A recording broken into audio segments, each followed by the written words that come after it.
Today are Mr. Hassan Pirzada. He's a geopolitical strategy and foreign policy consultant. Mr. Pirzada, thank you very much for your time, for being with us on the show tonight. Really appreciate that. Also stay with us.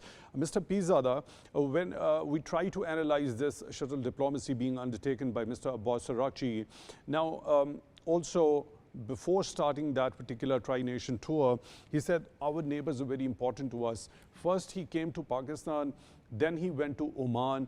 He will be heading to Russia also. What is the plausible possibility, the scenario, as the key reason for this particular tri-nation tour of Mr. Abbas Araghchi?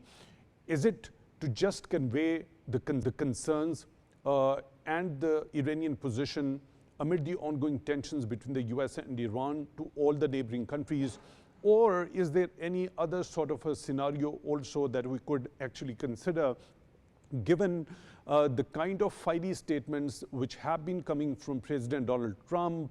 Also, in response to that, we have also seen Irgc giving those statements that we have changed our tactics also. We've got loads of missiles back. Also, they are in the storage. And this time, if any sort of an aggression on the part of the US happens, the response and the retaliation is going to be more than before. So which out of these scenarios do you think this particular shuttle diplomacy actually owes to? Thank you for having me, Jawad. I think so. In my understanding, the visit of the foreign minister of Iran to Pakistan, then Oman, and now Russia states that he come with whatever the 10 pointers which were there before. They have come with whatever the concessions or whatever they want to get more in return from US, and they want to convey that whatever they have bring it from their leadership. And then Pakistan obviously would have conveyed back some of the commentary back to US, and then vice versa, gotten whatever the US is saying to the Iranians, because we are having an indirect talks. Going to Oman, in my understanding, is because one of the key point is the Iranians want to have a transit fee of $2 million per ship. And if they are going to impose that, which I don't know how the framework will come for some kind of a structured transit system in which Iran is able to charge the fee. The Omanis are also have to a part of it, because Oman shares the coastline there. So, and Iranians have previously said as well that if they will be doing that, it will be in consultation with the Omanians. So I think so there will be some discussion around that. With the visit to Russia, I think so it is more related to the one of the point of Iran handing over their enriched, although we have seen enriched uranium, although we have seen the Iranian news agencies continuously pointing out that Iran will never hand over their enriched uranium. But back in the Joint Comprehensive Plan of Action, which turns into nuclear deal, Iranians agreed to hand over their enriched uranium at that time. So I think so if this point has to go any further, they need to discuss that with Russia as well, because Russia is one of the possible places where Iran can hand over the enriched uranium. Pakistan is also in the names which we have heard before, but I think so Russia is there. Also, Iran obviously need Russia on their backup of if the war start again with any defense equipments as well. So I think so there's a lot of things in play. There was already a statement by the Iranian side, a complete denial of the possibility of transferring that highly enriched uranium stockpile to any other country. So given that particular fact, that particular position by the Iranian side, how could it be possible that they would be agreeing to transfer it to any other country, whether it be, for instance, as you mentioned, there could be a possibility with Russia. I mean, when they have already clearly denied that possibility, how is it going to happen then?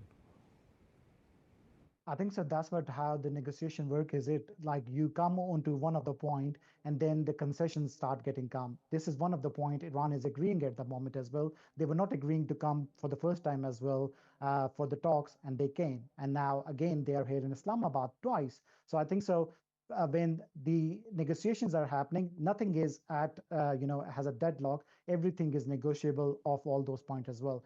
U.S. I think so won't agree of Iranians to de-enrichment of their enriched uranium within Iran without any observation of IAEA.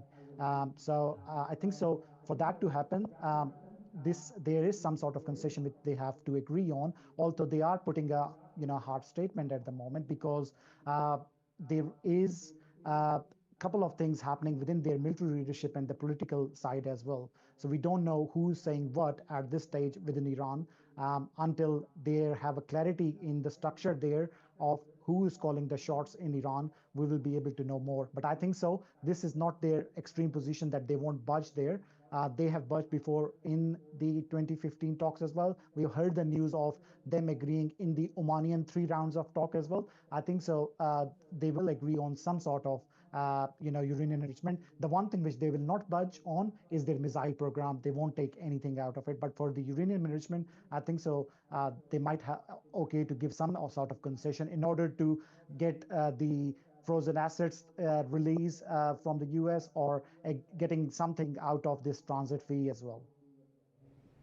Right, Mr. Pirzada, please stay with us. Mr. Pirzada, first of all, give us your understanding, looking at the statements by President Donald Trump that he wants Iranians to give him a phone call if they want to negotiate and reach any sort of an agreement. Also, he says in response to a question, the resumption of active hostilities on part of the US is not the possibility. They are not considering it right now. But he still continues with the blockade. What makes him reluctant? Shouldn't it be a confidence-building measure for him to give it to the Iranians to regain that particular trust or confidence so that Iranians could come back to the negotiating table? What makes him reluctant as we speak? I think so we can just speculate what's happening behind doors, but I think so President Trump wants to see if he has to do a confidence building measure, he would expect something in return from the Iranians as well. So I think so if a strategic de-escalation of the naval blockade would happen in the Strait of Hormuz, they would want the Iranians to withdraw on the point of the transit fee for the Strait of Hormuz, and also saying that transit fee is although it is within the next to the waters of Oman and Iran, but it is under the United Nations Convention, and it is a natural waterway. It's not a man-made waterway. So if Iranians started charging this $2 million per ship tax, we have other straits as well. We have Strait of Malacca.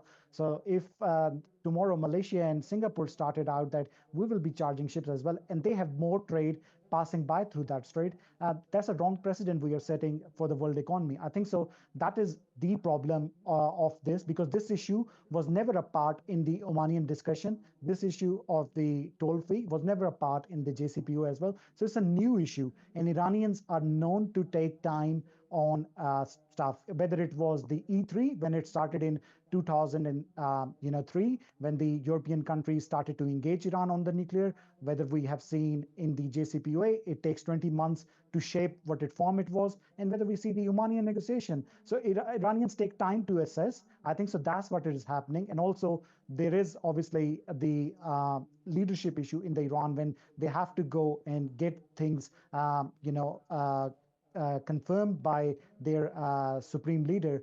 So I think so there is a delay which is happening, but I think so Iranian will take time and will come onto the table eventually.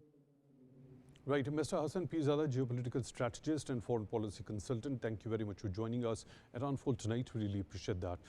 Dr.